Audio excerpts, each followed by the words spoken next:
So when we want to work out the area, we got to divide it into rectangles. And to calculate the total area, remember, area of a rectangle, a normal rectangle, is simply taking the length times the width, or length times breadth.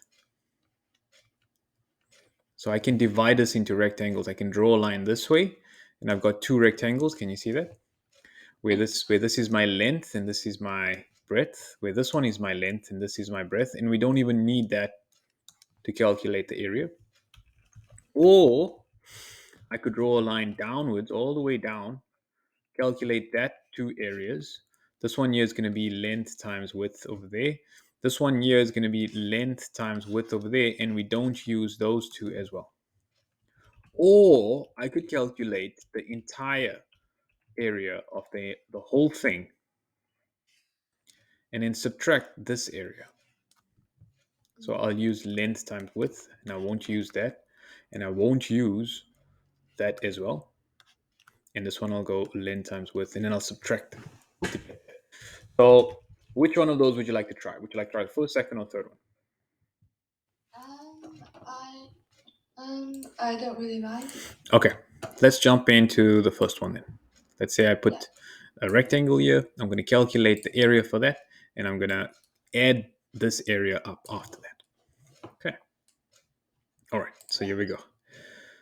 Length times width, just remember this is the area here is going to be given by my length, which is 2x, and I'm multiplying it by my width, which is 3x squared minus 7. I could keep this both in brackets if I wanted to.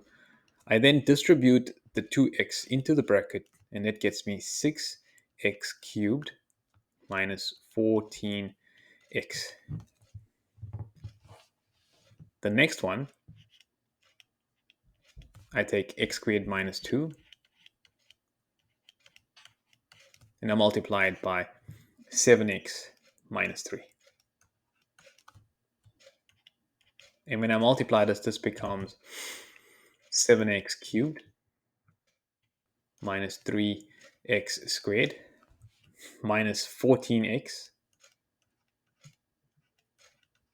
plus 6. It's quite a big, and you can't really go further than that because there's no like terms. The final area, remember, is the sum of those two.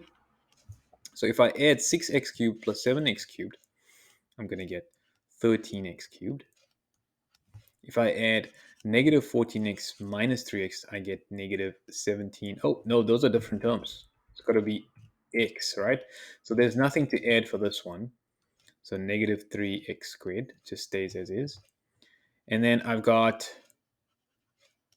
negative 14x minus 14x again. So it's going to be negative 28x. And there's no term to add to the plus 6. So we just rewrite plus 6. And there we go. I've got an expression for the area in terms of x.